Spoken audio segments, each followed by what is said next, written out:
Hello dear students, welcome to my channel maths with Pooja. आज का हमारा टॉपिक है बेटा class 12th chapter 6 application of derivatives की एक्सरसाइज 6.2। एक्सरसाइज 6.1 तक चैनल पर मैं पहले ही अपलोड कर चुकी हूँ। बड़ा ही इंपॉर्टेंट टॉपिक है ये हमारा, इंक्रीजिंग एंड डिक्रीजिंग फंक्शंस। ठीक है, इसमें सबसे पहले मैं आपको बताऊंगी कि इंक्रीजिंग एंड डिक्रीजिंग फंक्शंस होते क्या हैं, ठीक है, और फिर किस टाइप के क्वेश्चंस इस एक्सरसाइज में हमें देखने को मिलेंगे, उनको डिस्कस करेंगे और फिर एग्जांपल्स देखेंगे। तो देखो भाई, नाम पे आ जाता है वैसे तो इंक्रीजिंग बढ़ता हुआ, डिक्रीजिंग घटता हुआ फंक्शन। ठीक है, सिंपल जैसे हम हिंदी मीडियम में बात करें तो आरोही और अवरोही क्रम, असेंडिंग एंड डिसेंडिंग ऑर्डर्स हमारे होते हैं नंबर सिस्टम में। भाई असेंडिंग ऑर्डर में नंबर्स लगाने हैं तो छोटा बड़ा बड़ा बड़ा बड़ा, डिसेंडिंग में लगाने हैं तो बड़ा छोटा छोटा छोटा, ऐसे करते चलते हैं। कुछ ऐसा ही कॉन्सेप्ट हमारा इंक्रीजिंग एंड डिक्रीजिंग फंक्शन का है। इंक्रीजिंग मीन्स जो बढ़ता जा रहा है, डिक्रीजिंग मीन्स जो घटता जा रहा है। लेकिन कहाँ, कब और कैसे, ये बात ध्यान रखने की होगी। कुछ फंक्शंस ऐसे होते हैं जो एक पर्टिकुलर डोमेन में ही इंक्रीजिंग होते हैं, एक पर्टिकुलर डोमेन में डिक्रीजिंग होते हैं, और कुछ फंक्शंस ऐसे होते हैं जो ना कभी इंक्रीजिंग होते हैं ना डिक्रीजिंग होते हैं। तो ये क्या, कब, कैसे, क्यों, ये हमें ध्यान रखना पड़ेगा। तो हम एक छोटे से एग्जाम्पल से इस टॉपिक को स्टार्ट करते हैं। आप ही की एनसीईआरटी का एग्जाम्पल है कि हमने फंक्शन ले लिया X square, F X is equal to X square, simple parabola है, Y is equal to X square, upwarded parabola है। अगर हम इसका ग्राफ खींचते हैं, ठीक है, ये एक्स ले लिया मैंने और ये एफ एक्स ले लिया। कुछ वैल्यूज़ हम नेगेटिव लेते हैं बेटा और कुछ वैल्यूज़ हम लेकर चलते हैं पॉजिटिव। ठीक है, तो जीरो आएगा, 1 रखोगे तो भाई 1 का स्क्वायर 1 आएगा, 2 रखोगे तो 4 आएगा, 3 रखोगे तो 9, -1 पे 1 आएगा, -2 पे -2 का स्क्वायर 4 आएगा, -3 पे उसका स्क्वायर 9 आएगा। अब आप इसका कर लो ग्राफ ड्रॉ। ठीक है, ये आपका हो गया x axis, y axis, y dash, x dash, 1 2 3 4। भाई x की वैल्यू मैंने 3 तक ही ली है, -1 -2 -3 -4, और y की वैल्यू आपकी जा रही है 9 तक, तो 1 2 3 4 5 6 7 8 9। क्लियर। अपवर्डेड पैराबोला है, 11th क्लास में हम पढ़ चुके हैं। 0 पे वैल्यू 0 है, 1 पे 1 है, -1 पे भी 1 है, 2 पे वैल्यू 4 है और भाई -2 पे भी 4 है, -3 पे 9 है, आइडिया चल रहा है बस यहाँ, और 3 पे भी 9 है। तो ये आपका जब आप ग्राफ ड्रॉ करोगे तो ये पैराबोला आपका बन जाएगा। क्लियर है, यहाँ तक बात समझ आ रही है आपको?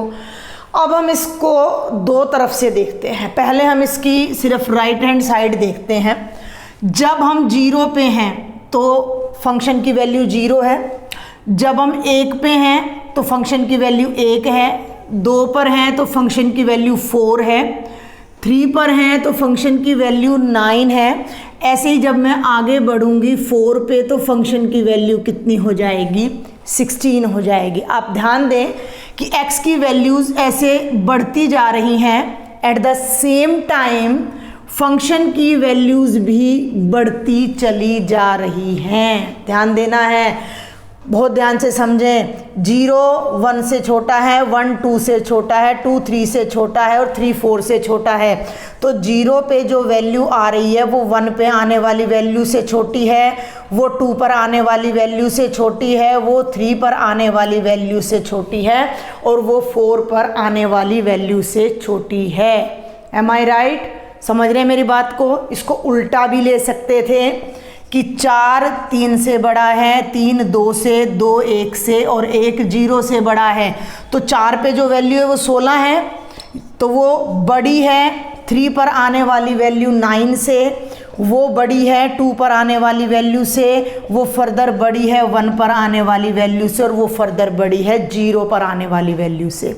यहाँ आपके पास 2 एलिमेंट्स हैं, एक x है एक y है। अगर एक इंक्रीज हो रहा है तो दूसरा भी इंक्रीज हो रहा है, अगर एक डिक्रीज क्यों कह रही हूँ मैं भाई, आप उल्टा, अब हम इतना देखते हैं सिर्फ, अगर इन वैल्यूज़ को मैं ऐसे ले लूँ भाई, मैं टेबल को ऐसे भी तो बना सकती थी। ध्यान से समझना बात को, बहुत ध्यान से समझने की चीज़ है। मैं 3 लेती हूँ तो 9 आ रहा है, 2 ले रही हूँ तो 4 आ रहा है, 0 ले रही हूँ तो 0 आ रहा है, तो ये 1 छोड़ दिया, 1 पे 1 आ रहा है, ये वैल्यूज़ डिक्रीज हो रही हैं, तो ये भी।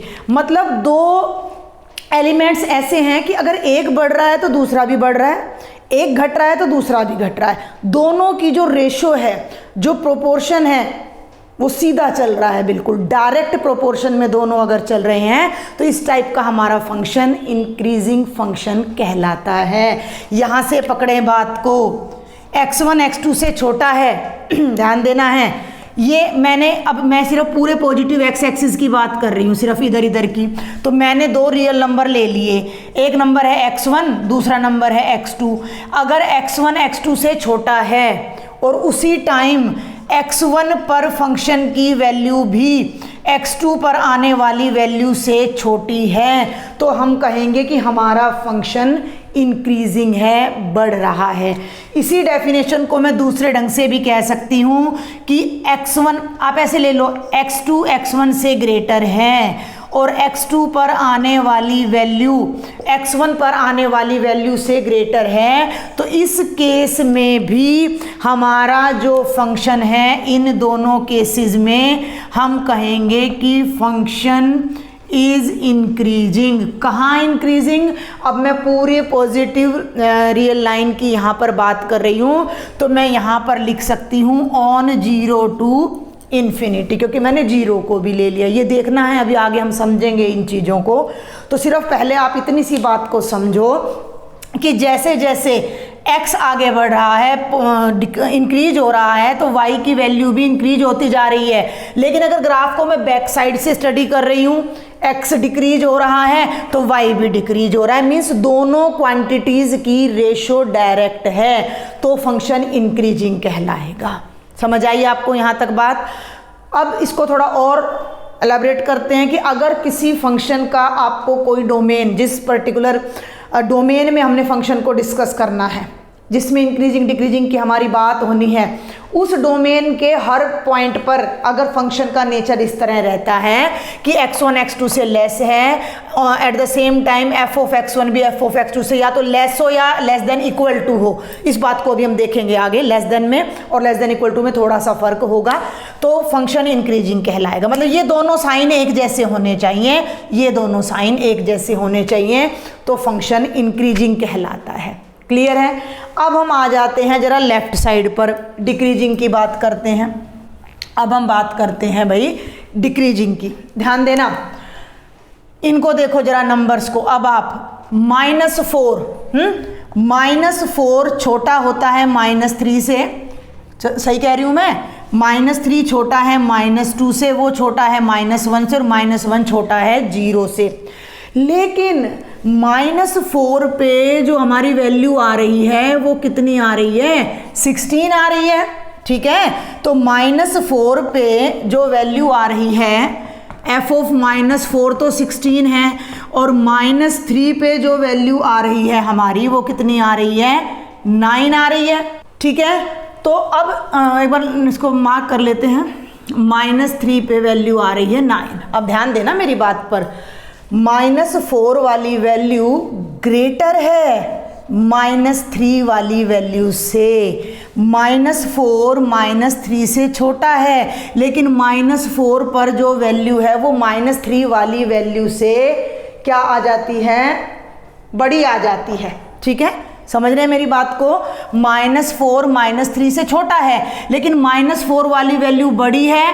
भाई ये बड़ा है, लेकिन इस पे जो वैल्यू आ रही है वो छोटी है। ये छोटा है, लेकिन इस पे जो वैल्यू आ रही है वो बड़ी है। यहाँ रिलेशन उल्टा हो गया है। जैसे प्राइस बढ़ता चला जाता है तो डिमांड कम हो जाती है।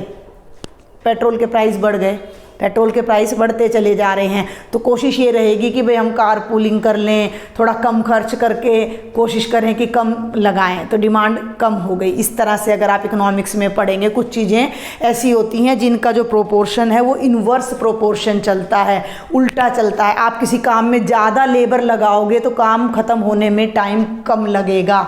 समझ रहे हैं मेरी बात को? जितना आप किसी काम के लिए लेबर को बढ़ाते चले जाओगे, 5 मजदूर काम कर रहे हैं, काम 3 दिन में हो रहा है, 10 मजदूर हैं, काम 1 ही दिन में 1.5 दिन में हो जाएगा, उल्टा चल रहा है। इनवर्स प्रोपोर्शन पे लेके जा रही हूँ मैं आपको फंक्शन से, इनवर्स प्रोपोर्शन चल रहा है। तो x1 x2 से छोटा है, लेकिन x1 वाली वैल्यू x2 वाली वैल्यू से बड़ी है। सेम यहाँ हो रहा है, -3 -2 से छोटा है, लेकिन -3 वाली वैल्यू -2 वाली वैल्यू से छोटी है, यानी उल्टा रिलेशन चल रहा है। ऐसे ही ये वैल्यू -1 से, मतलब ऐसे -3 वाली वैल्यू बड़ी है -2 वाली वैल्यू से, f ऑफ -2 f ऑफ -1 से बड़ा है, और f ऑफ -1 f ऑफ 0 से बड़ा है।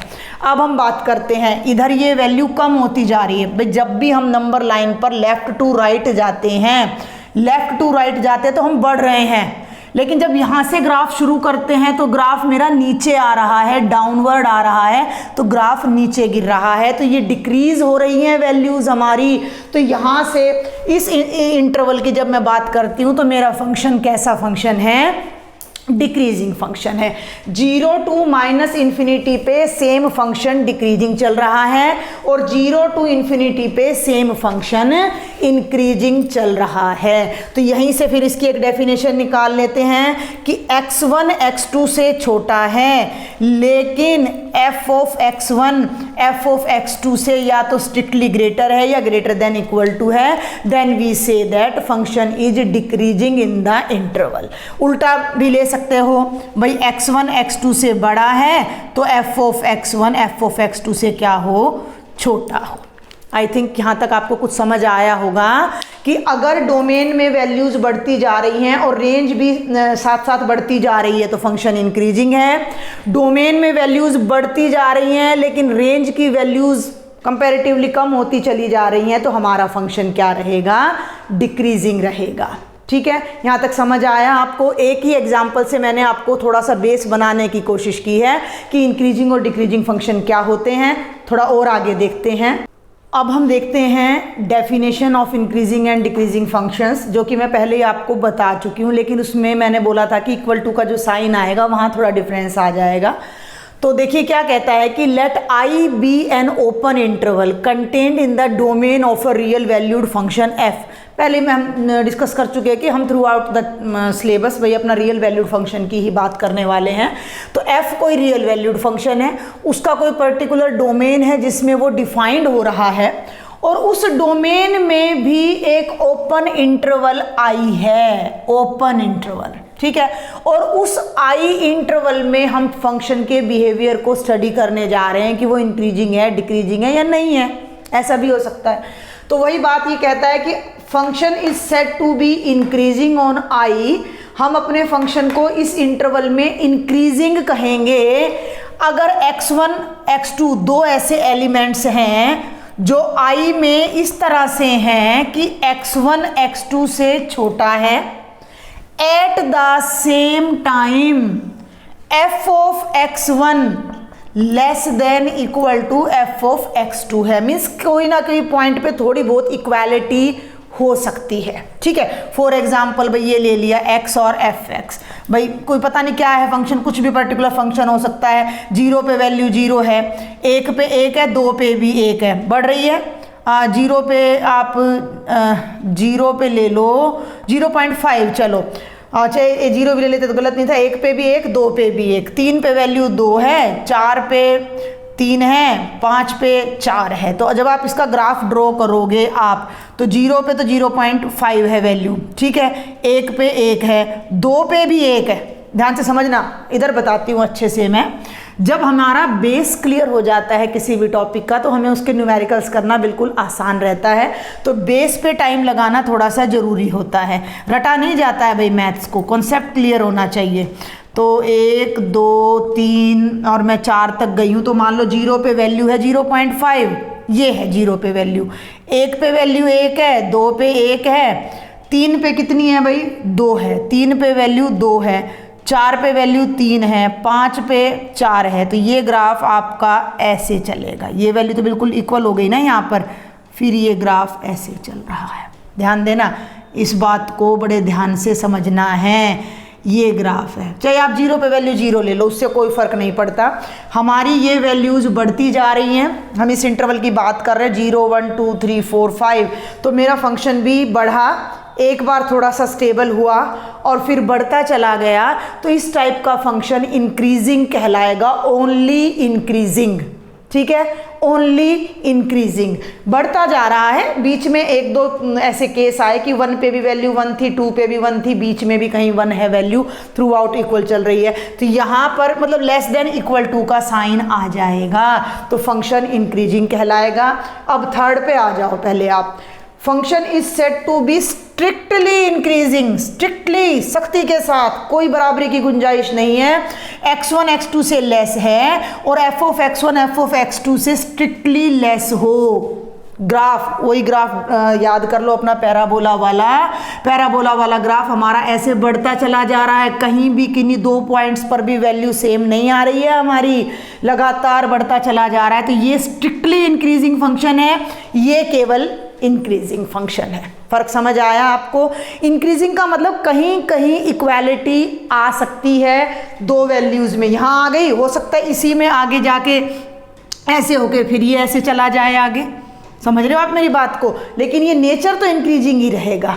हाँ, ये स्ट्रिक्टली इंक्रीजिंग रहेगा। भाई आपके यूटी हुए, आपके यूनिट टेस्ट हो रहे हैं, आपके एग्ज़ाम्स हो रहे हैं, आपके मैथ्स के मान लो 5 यूनिट टेस्ट हुए, पहले में नंबर आए, दूसरे में बढ़ गए, लेकिन तीसरे में फिर उतने ही आए, दूसरे जितने, फिर बढ़ते चले गए, फिर थोड़े से बराबर आए, फिर बढ़ते चले गए, मतलब ओवरऑल प्रोग्रेस तो हो रही है ना आपकी, ओवरऑल प्रोग्रेस तो हो रही है ना, कहीं कहीं इक्वालिटी आ रही है, तो वो इंक्रीजिंग है। लेकिन अगर बराबरी नहीं है, हर बार कुछ ना कुछ एक्स्ट्रा बढ़ता ही जा रहा है, इक्वालिटी नहीं है, पिछली बार मेरे 5 हैं नंबर, इस बार मेरे 6 हैं, अगली बार 7 हैं, फिर 12 हैं, मतलब हर बार बढ़ रहा है, कहीं इक्वालिटी नहीं है, तो स्ट्रिक्टली इंक्रीजिंग कहलाएगा। तो ये बात आपने ध्यान रखनी है कि जब फंक्शन स्ट्रिक्टली इंक्रीजिंग है तो इक्वल टू का साइन नहीं आएगा, और जब केवल इंक्रीजिंग है तो इक्वल टू का साइन आएगा। अब आपने एक बात और ध्यान रखनी है कि जो फंक्शन स्ट्रिक्टली इंक्रीजिंग है वो इंक्रीजिंग तो है, इस बात को भी बड़ी बारीकी से समझ लेना।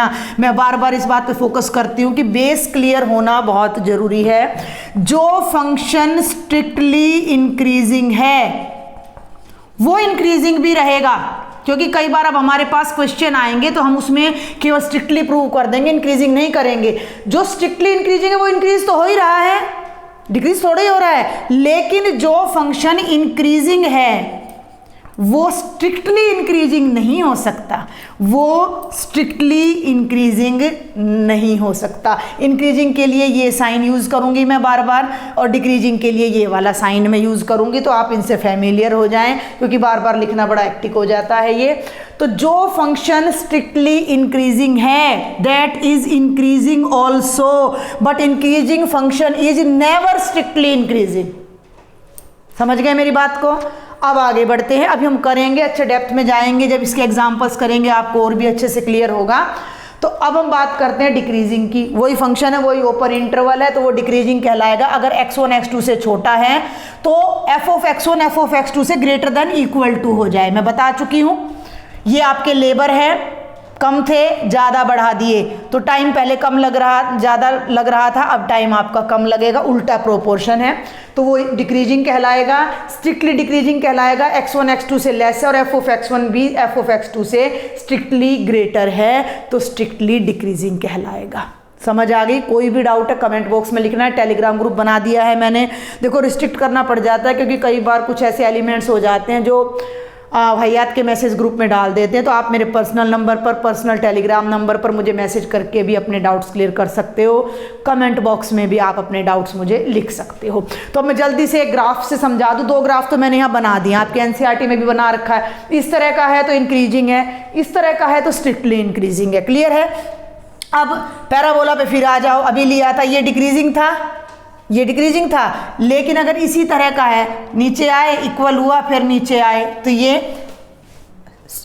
उल्टा बोल गई मैं, ये स्ट्रिक्टली डिक्रीजिंग है और ये आपका डिक्रीजिंग है। डिक्रीज हो रही है वैल्यू लेकिन यहाँ पर बराबरी आ गई है, तो ये तो डिक्रीजिंग है और ये स्ट्रिक्टली डिक्रीजिंग है।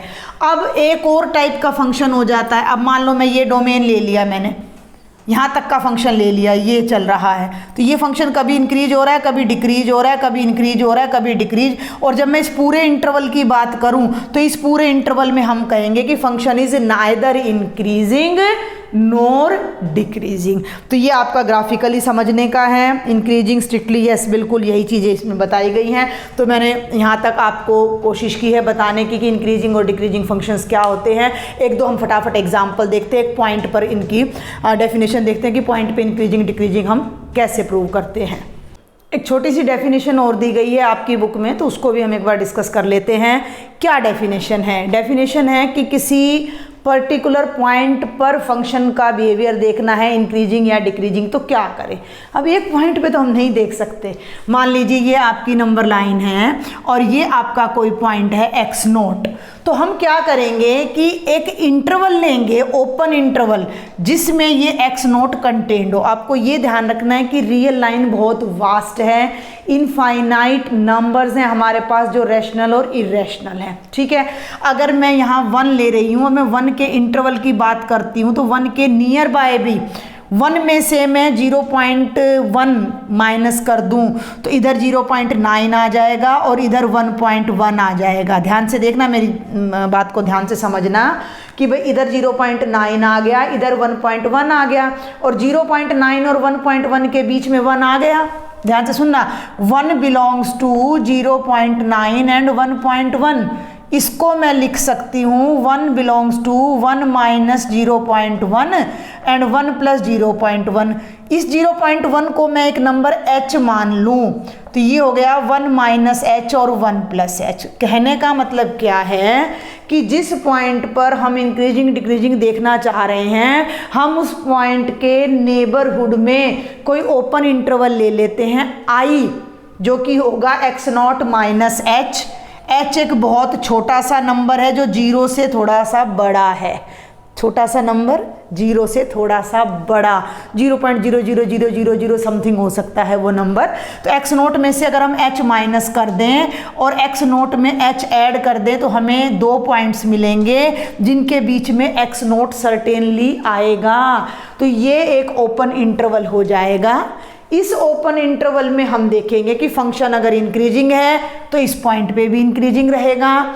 इस इंटरवल में फंक्शन स्ट्रिक्टली इंक्रीजिंग है तो स्ट्रिक्टली इंक्रीजिंग रहेगा, डिक्रीजिंग है स्ट्रिक्टली डिक्रीजिंग है तो पॉइंट का बिहेवियर उसके नेबरहुड से कंसीडर किया जाएगा। तो यही बात इसने कही है कि ये function f is said to be increasing at x not if there exist an interval i x not minus h x not plus h where h is strictly greater than 0। समझ गए भाई, h का मतलब हो सकता है 0.0000001, ठीक है। तो वहाँ भी इस इंटरवल में भी इनफाइनाइट पॉइंट्स हैं, तो वो इंक्रीजिंग कब कहलाएगा? जब हम इस इंटरवल में कोई 2 पॉइंट x1 x2 ले लें, x1 x2 से लेस है, जो इंप्लाई करता है कि f ऑफ x1 भी f ऑफ x2 से लेस देन इक्वल टू है, तो हमारा फंक्शन i में इंक्रीजिंग होगा। i में इंक्रीजिंग है तो उस पॉइंट x नोट पर भी इंक्रीजिंग होगा, ठीक है। बाकी इस पर रिलेटेड ज़्यादा आपके क्वेश्चन आएंगे नहीं, हमारे पास 2 ही टाइप के क्वेश्चन आएंगे जिन्हें हम अभी करना सीखेंगे तो आसानी से हम उनको कर पाएंगे। यहाँ मैंने केवल इंक्रीजिंग की डेफिनेशन लिखी है। डिक्रीजिंग लिखोगे तो ये ग्रेटर देन इक्वल टू हो जाएगा, स्ट्रिक्टली इंक्रीजिंग लिखोगे तो ये साइन हट जाएगा, स्ट्रिक्टली डिक्रीजिंग लिखोगे तो केवल ग्रेटर देन का साइन आ जाएगा। तो ये थी पॉइंट पर किसी पॉइंट पर इंक्रीजिंग या डिक्रीजिंग प्रूव करना। अब हम एक एग्जाम्पल देखते हैं। हम देखते हैं एग्जाम्पल नंबर 7। इस एक्सरसाइज का पहला एग्जाम्पल है, show that the function given by fx is equal to 7x minus 3 is strictly increasing on r। भैया अब लॉजिक को समझना, आपको फंक्शन दे दिया, रियल नंबर दे दिया, यानी हर रियल नंबर के लिए आपने प्रूव करना है, यानी पूरी रियल लाइन पे आपने शो करना है कि ये फंक्शन इंक्रीजिंग है, स्ट्रिक्टली इंक्रीजिंग है। अब हमने क्या सीखा है? हमने सीखा है कि हमने 2 रियल नंबर ले लिए। देखो भाई, रियल लाइन बहुत वास्ट है, एक एक नंबर को पकड़ के तो हम प्रूव कर नहीं सकते। हम ग्राफ बना दे, अब आप कह दो कि मैडम ग्राफ बना देते हैं, चलो भी ग्राफ बना देते हैं, बन गया। अब यहाँ से यहाँ तक तो इंक्रीजिंग है, what about other real numbers? What about other real numbers, technically prove करना पड़ेगा ना। अब आप तो इतनी से डोमेन में भी दिखा दोगे इंक्रीज हो रहा है, ग्राफ स्ट्रेट लाइन है, स्ट्रेट लाइन है तो ऐसे ही जाएगी, एक स्ट्रेट लाइन हमारी बन जाएगी तो वो इंक्रीजिंग जाएगी ग्राफिकली अगर मैं बताऊं। लेकिन what about the complete real line, infinite है और इन्फिनिटी तक ये लाइन हमारी जाएगी, तो कैसे प्रूव करें। अब प्रूव करने का तरीका क्या है कि हमें कोई दो रियल नंबर लेने होंगे कि एक नंबर दूसरे से छोटा है, तो हमें ये शो करना पड़ेगा कि छोटे वाले की इमेज भी दूसरे से क्या है, छोटी है, तभी हमारा काम हो पाएगा। ठीक है, तो हम कैसे स्टार्ट करते हैं इस क्वेश्चन को, समझें कि गिवन फंक्शन इज f(x) हमने ले लिया, दे दिया 7x - 3। अब r की बात करते हैं तो हमने मान लिया कि x1 और x2 दो रियल नंबर्स हैं। अब जब दो रियल नंबर हैं तो या तो एक दूसरे से छोटा होगा या एक नंबर दूसरे से बड़ा होगा, इतना ही होगा, बराबरी तो हमने लेनी नहीं है। कि हमने मान लिया कि x1 x2 से क्या है, छोटा है। ठीक है, अब थोड़ा हम रफ वर्क भी कर लेते हैं। हमारा फंक्शन इंक्रीजिंग तब होगा जब x1 की इमेज x2 की इमेज से छोटी हो जाएगी। x1 की इमेज क्या आएगी, देखो जरा, f(x) क्या है 7x - 3, तो f(x1) क्या होगा 7x1 - 3। x की इमेज 7x - 3 है तो x2 की इमेज क्या होगी 7x2 - 3। तो अगर मैं 7x1 - 3 को 7x2 - 3 से छोटा दिखा दूं तो मेरा काम हो जाएगा।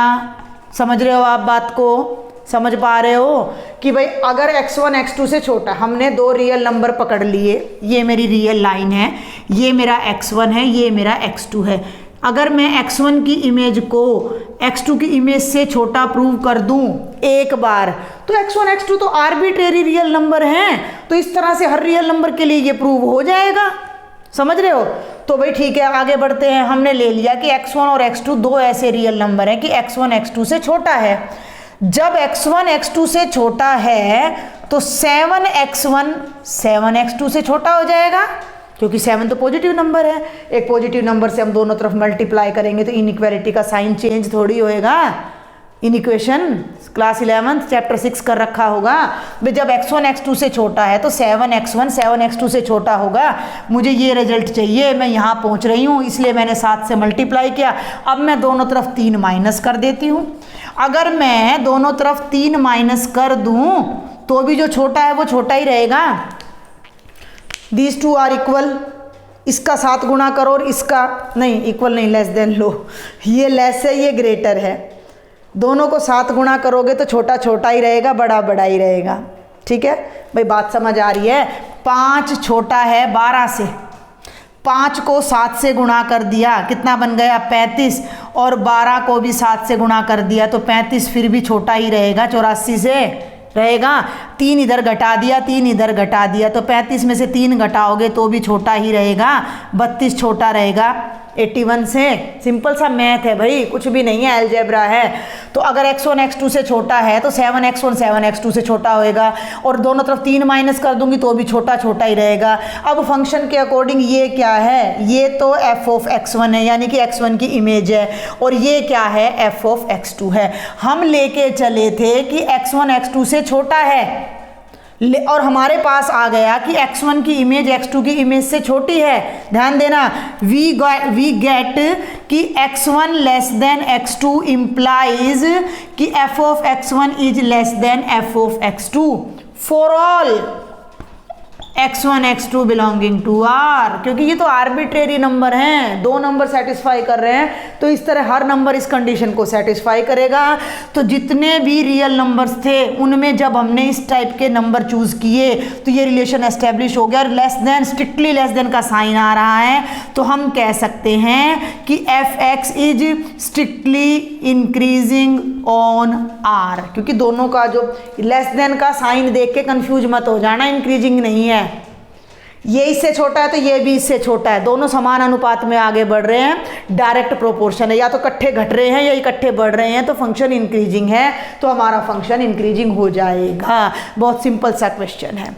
लेकिन अब हर फंक्शन को इस तरह से इंक्रीजिंग डिक्रीजिंग प्रूव करना तो बड़ा मुश्किल है। इस पे आपका केवल एकमात्र पहला क्वेश्चन है, एक्सरसाइज 6.2 का, सेम इसी टाइप का है, आप ट्राई कर लेना। लेकिन लेकिन लेकिन इस तरीके से हम कब तक प्रूव करते रहेंगे? अब मैं आपको फंक्शन दे दूं, ध्यान देना भाई, x² + x - 7। अब यहाँ कोई गारंटी थोड़ी है मेरे पास। ये तरीका केवल लीनियर फंक्शन पे एप्लीकेबल हो पाएगा, बाकी के लिए नहीं हो पाएगा, हमें बड़ी मुश्किल हो जाएगी। तो उसके लिए हमें कोई शॉर्टकट ढूंढना पड़ेगा किसी भी फंक्शन को इंक्रीजिंग, डिक्रीजिंग, स्ट्रिक्टली इंक्रीजिंग या स्ट्रिक्टली डिक्रीजिंग प्रूव करने के लिए।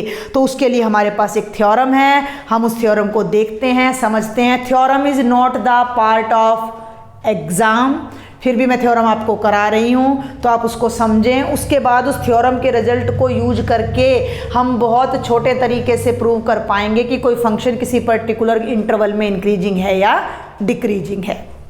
थ्योरम नंबर 1 देखते हैं, बड़ी ही इंपॉर्टेंट है। ये हमें देगी फर्स्ट डेरिवेटिव टेस्ट, जिसकी हेल्प से हम इंक्रीजिंग और डिक्रीजिंग फंक्शन को इजीली प्रूव कर पाएंगे कि फंक्शन इंक्रीजिंग है, डिक्रीजिंग है, स्ट्रिक्टली है, क्या है। ठीक है, इसके लिए आपको चैप्टर नंबर 5 में जो लास्ट एक्सरसाइज थी, रोल्स थ्योरम और मीन वैल्यू थ्योरम, तो मीन वैल्यू थ्योरम की आपको ज़रूरत पड़ेगी। तो मैं जल्दी से मीन वैल्यू थ्योरम बता दूंगी, बाद में बता दूंगी, पहले देखते हैं ये थ्योरम क्या कहती है कि let f be a continuous function on closed interval ab and differentiable on open interval ab, then f is increasing in closed interval ab if f dash x is strictly greater than 0 for all x belonging to ab।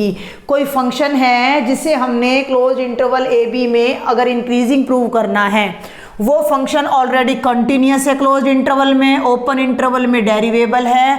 अगर उसका derivative इस interval के हर point पर 0 से बड़ा आ जाए तो वो फंक्शन इंक्रीजिंग हो जाएगा। बेसिकली वो इंक्रीजिंग नहीं, स्ट्रिक्टली इंक्रीजिंग होगा। और जो हमारा फंक्शन है इंक्रीजिंग है वो क्या हो जाता है, स्ट्रिक्टली इंक्रीजिंग जो है वो इंक्रीजिंग तो ऑटोमेटिकली कहा ही जाता है। जो स्ट्रिक्टली इंक्रीजिंग है वो इंक्रीजिंग तो कहा ही जाएगा। ठीक है, अगर हमारा फर्स्ट डेरिवेटिव 0 से लेस आ जाए तो हमारा फंक्शन डिक्रीजिंग हो जाएगा, और अगर हमारा फर्स्ट डेरिवेटिव 0 के बराबर हो गया तो वो फंक्शन ना इंक्रीजिंग होगा ना डिक्रीजिंग, वो कांस्टेंट होगा। कांस्टेंट फंक्शन का ग्राफ ये चलता है, ना बढ़ रहा है ना घट रहा है। तो इसके लिए आपको चाहिए मीन वैल्यू थ्योरम। मैं मीन वैल्यू थ्योरम को स्टेट कर देती हूँ। जस्ट ये स्टेटमेंट की पहली लाइन यही चलती है कि let f be a function which is continuous, ध्यान देना, continuous on closed interval AB, differentiable on open interval AB, then there exists a point C belonging to open interval AB such that f dash C क्या होता है, FB minus FA by B minus A। ये 5th chapter में हमारा last exercise में हमारी mean value theorem आ जाती है।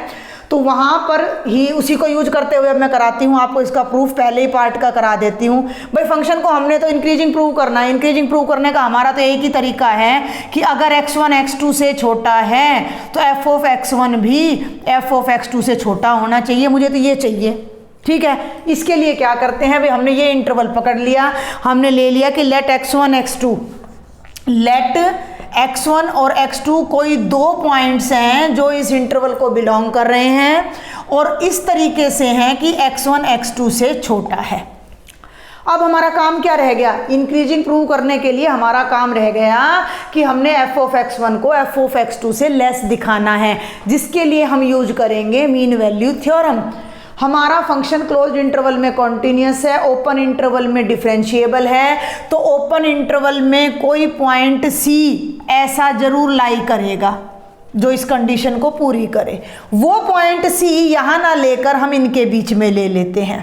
ठीक है, x1 और x2 के बीच में ले लेते हैं कि there exist C belonging to x1 x2 such that, ध्यान देना कि f डैश C किसके बराबर है, f ऑफ x2 उल्टा चलता है minus f of x1 by x2 minus x1। इसको इधर ले आओ। ठीक है, अब भाई x2 माइनस x1 इधर आ गया और ये हो गया f डैश c इधर रह गया is equal to f of x2 minus f of x1। ठीक है भाई, अब ये पहले ही बोल रहा है कि जो डेरिवेटिव अगर 0 से बड़ा है तो फंक्शन इंक्रीजिंग होगा।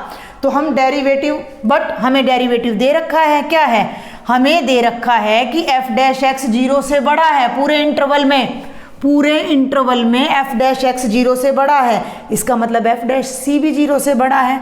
ठीक है, तो भैया f डैश c 0 से बड़ा है। दूसरी बात देखो, अब x1 x2 से छोटा है, इसको उल्टा कर लो, x2 x1 से बड़ा है तो x2 इधर ले आओ, माइनस x1 क्या हो जाएगा, 0 से बड़ा, तो ये डिफरेंस भी 0 से बड़ा हो गया।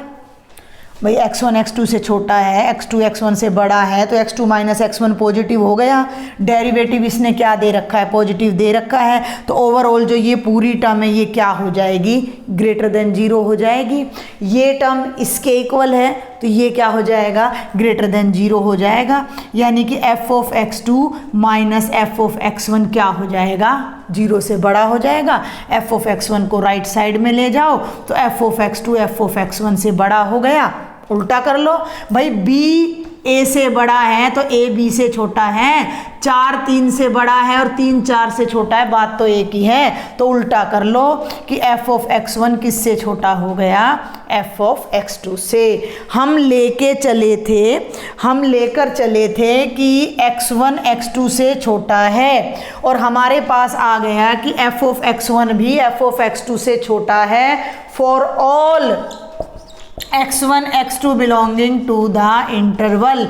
तो बाय आवर डेफिनेशन नंबर 1 जो हमने बिल्कुल स्टार्टिंग में सीखी थी, उसके अकॉर्डिंग हमारा जो ये फंक्शन है वो क्या हो गया, इंक्रीजिंग हो गया विद द कंडीशन अगर डेरिवेटिव पॉजिटिव है तो। ठीक है, समझ आ रही है बात आपको कि अगर हमारा डेरिवेटिव पॉजिटिव है तो हमारा फंक्शन इंक्रीजिंग हो जाएगा। ठीक है, आपका रिमार्क दे रखा है कि स्ट्रिक्टली इंक्रीजिंग की जब हम बात करते हैं तो हम एंड पॉइंट्स को छोड़ देते हैं, हम ओपन इंटरवल की बात करते हैं। तो अगर हमारा फंक्शन किसी ओपन इंटरवल ए बी में, ध्यान देना, किसी ओपन इंटरवल ए बी में अगर f dash x greater than 0 है तो फंक्शन हमारा क्या कहलाएगा, स्ट्रिक्टली इंक्रीजिंग कहलाएगा। क्लोज इंटरवल की बात आ रही है तो फंक्शन केवल क्या कहलाएगा, इंक्रीजिंग कहलाएगा। इसी तरह हम डिक्रीजिंग का प्रूफ दे सकते हैं, ये नेगेटिव है, ये भी नेगेटिव आएगा तो हमारा उल्टा हो जाएगा। तो मैं पहले ही आपको बता चुकी हूँ कि फंक्शन हमारा, ये थ्योरम जो है हमारी, that is not the part of the question paper, कभी भी एग्ज़ाम में नहीं आती है। तो आपको सिर्फ और सिर्फ इसका रिज़ल्ट ध्यान रखना है, और वो रिज़ल्ट क्या है, वो ये रिज़ल्ट है क्या, कि अगर कोई फंक्शन किसी क्लोज इंटरवल में इंक्रीजिंग है तो उसका डेरिवेटिव उस ओपन इंटरवल के हर पॉइंट पे पॉजिटिव होना चाहिए। अगर उसका डेरिवेटिव लेस देन 0 है तो फंक्शन डिक्रीजिंग होना चाहिए, और जिन पॉइंट्स पे डेरिवेटिव 0 हो जाता है वो क्रिटिकल पॉइंट्स कहलाते हैं, वहाँ हमारा फंक्शन कांस्टेंट हो जाता है। तो अब हम इस फर्स्ट डेरिवेटिव टेस्ट को यूज करके कोई फंक्शन को इंक्रीजिंग या डिक्रीजिंग प्रूव करेंगे। अब हम देखते हैं एग्जाम्पल नंबर 8। एग्जाम्पल नंबर 8 से पहले मैं एग्जाम्पल नंबर 7 को एक बार फिर डिस्कस करना चाहूँगी। हमें दिया गया था 7x माइनस 3 और हमें कहा गया था कि show that this is strictly increasing. अब आपको फर्स्ट डेरिवेटिव टेस्ट पता लग चुका है, आप इसका डेरिवेटिव निकालो। f डैश x कितना आएगा, 7 इंटू 1 माइनस 0 यानी 7 आएगा, जो कि 0 से बड़ा है। इस फंक्शन का डेरिवेटिव 0 से बड़ा है for every real number and by the theorem जो अभी अभी हमने की है, थ्योरम नंबर 1, उसके अकॉर्डिंग अगर किसी फंक्शन का डेरिवेटिव 0 से बड़ा है तो वो फंक्शन स्ट्रिक्टली इंक्रीजिंग होता है। तो ये प्रूव हो गया। तो अब हम किसी भी क्वेश्चन को फर्स्ट डेरिवेटिव टेस्ट से कर सकते हैं। आप कहोगे कि वो क्यों बताया पहले, तो आपको बेस समझना, कॉन्सेप्ट समझना बहुत ज़रूरी है, लेकिन इन क्वेश्चंस को आप डायरेक्ट फर्स्ट डेरिवेटिव टेस्ट से कर सकते हो। ठीक है, तो अब मैं आगे बढ़ती हूँ। Second example of the exercise and example number 8, show that this function is strictly increasing on r। तो भाई ले लो इसका डेरिवेटिव। डेरिवेटिव क्या हो जाएगा, 3x square minus 6x plus 4। अब ये गारंटी नहीं है कि ये हर रियल नंबर पे पॉजिटिव आएगा, इंक्रीजिंग दिखाना है। इंक्रीजिंग का मतलब डेरिवेटिव पॉजिटिव होना चाहिए, बीच में माइनस का साइन आ रहा है। अब हमारे पास ऐसी कोई गारंटी नहीं है कि ये हर बार पॉजिटिव आएगा, और कितने रियल नंबर रख के देखोगे। तो अब यहाँ एक ट्रिक लगानी पड़ेगी। क्या ट्रिक लगाएं देखते हैं। 3x² माइनस 6x प्लस 3 + 1 कर लें भाई। 4 को 3 + 1 कर दें, कोई दिक्कत है नहीं होनी चाहिए।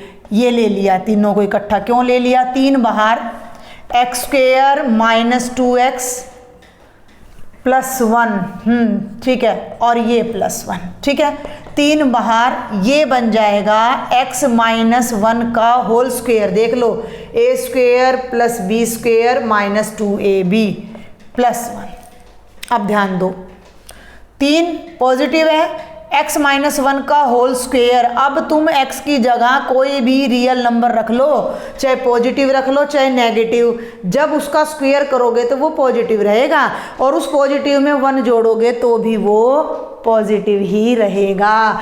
तो यहाँ पर आपने एक बात बस लिख देनी है कि obviously x minus 1 square is greater than और equal to 0 for all x। Equal to क्यों लगाया मैंने, क्योंकि जब 1 रखेंगे तो ये 0 बन सकता है, ठीक है। तो जब इसको 3 से गुणा करोगे तो भी 0 है, 0 से बड़ा, लेकिन 1 जोड़ते ही भाई ये 0 बन गया। मान लो एक टाइम ये 0 बन गया, 1 रख दिया तो 0 बन गया, लेकिन जैसे ही 1 जोड़ोगे तो ये 0 से एकदम बड़ा हो जाएगा। तो यहाँ क्या आ जाएगा कि f' is strictly greater than 0 for all x belonging to R। और जब हमारा डेरिवेटिव इस फंक्शन का 0 से बड़ा आ रहा है तो हम कह सकते हैं कि function is strictly increasing on R। ये बात समझ आ गई ना भाई। ये इतना हिस्सा तो 0 बन सकता था, लेकिन उसमें जब 1 और ऐड करना है, अभी तो 1 ऐड करने के बाद तो ये 0 से एकदम बड़ा, भाई 0 + 1 1 हो गया, तो 0 से तो बड़ा हो गया ना। डेरिवेटिव 0 से बड़ा हो गया तो फंक्शन क्या हो जाएगा, इंक्रीजिंग, स्ट्रिक्टली इंक्रीजिंग हो जाएगा। और ये आज का लास्ट एग्जाम्पल होगा, example number 9। Prove that the function f(x) is equal to cos x।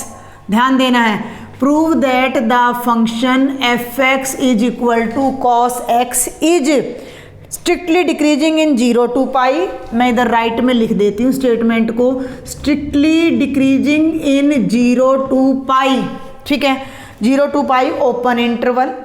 और दूसरा पार्ट हमने प्रूव करना है strictly increasing on pi to 2 pi और neither increasing NOR decreasing on 0 to 2 pi। ये 3 पार्ट हमने प्रूफ करने हैं, ठीक है। 0 to pi, 0 से लेके 0 to 2 pi 360 तक एक पूरा चक्कर लग रहा है, ठीक है। डेरिवेटिव निकाल लो भाई, f'(x), cos x का डेरिवेटिव होता है माइनस sin x। हमें इसको देखना है, पहले ले लो, पहला केस ले लो। जब हम बात करते हैं 0 to pi की, x बिलोंग कर रहा है 0 to pi को। ध्यान देना, 0 to pi का मतलब पहला और दूसरा क्वाड्रेंट, पहले और दूसरे क्वाड्रेंट में sin x क्या होता है, पॉजिटिव होता है। अगर x 0 से 180 के बीच है तो sin x पॉजिटिव रहेगा, और ये sin x के आगे जब तुम माइनस का साइन लगा दोगे तो वो क्या हो जाएगा, नेगेटिव। ये वैल्यू क्या है, ये हमारा डेरिवेटिव है, और हमारा डेरिवेटिव नेगेटिव आ गया। कब, जब x 0 से 180 के बीच था तो हमारा डेरिवेटिव नेगेटिव आ गया। जब डेरिवेटिव नेगेटिव आ गया तो function is strictly decreasing on 0 to pi। बिल्कुल सिंपल।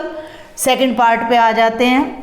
हमारा इंटरवल है पाई से 2 पाई। पाई से 2 पाई का मतलब है तीसरा और चौथा क्वाड्रेंट, 180 से 260 के 360 के बीच में। थर्ड और फोर्थ क्वाड्रेंट में साइन नेगेटिव होता है, ठीक है।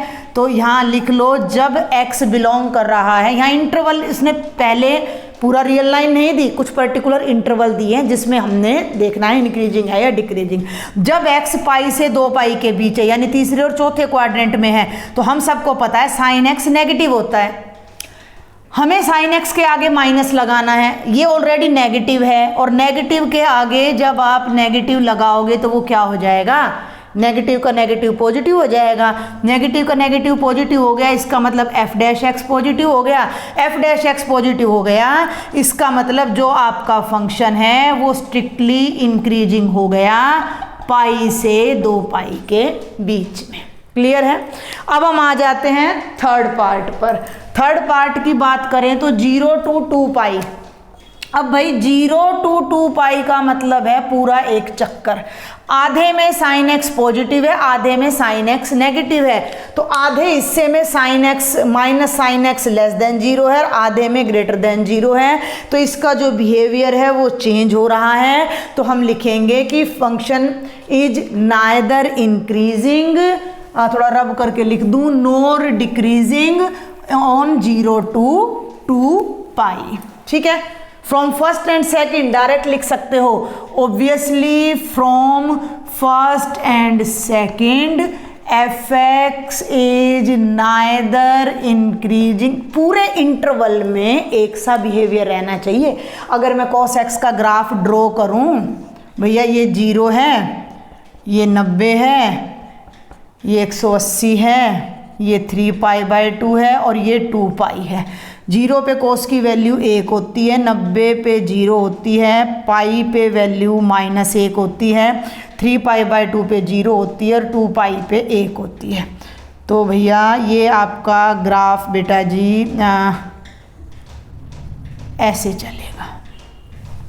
अब हम बात कर रहे हैं 0 से 2 पाई के बीच की। ग्राफ बहुत हेल्पफुल होते हैं रिजल्ट्स को समझने में, 0 से 2 पाई के बीच में। तो अब तुम देखो यहाँ तक तो पाई तक तो ये डिक्रीज हो रहा है, पाई के बाद ये इंक्रीज होता चला जा रहा है। तो ओवरऑल पूरे इंटरवल में एक बिहेवियर नहीं है स्टेबल इसका, कभी डिक्रीज हो रहा है, कभी इंक्रीज हो रहा है, बार बार बदल रहा है। तो ओवरऑल इंटरवल में जब एक सा बिहेवियर नहीं है तो ना हम इसे इंक्रीजिंग कह सकते हैं ना हम इसे डिक्रीजिंग कह सकते हैं। तो हम यहाँ लिख देंगे neither increasing NOR decreasing on 0 to 2 पाई। तो ये है था आज का लेक्चर। कोई भी डाउट है do right me in the comment box. और अगर लेक्चर समझ आता है, पसंद आता है तो ज़्यादा से ज़्यादा शेयर करें। सब्सक्राइब नहीं किया है अभी तक तो चैनल को सब्सक्राइब ज़रूर करें, लाइक करें। Thank you.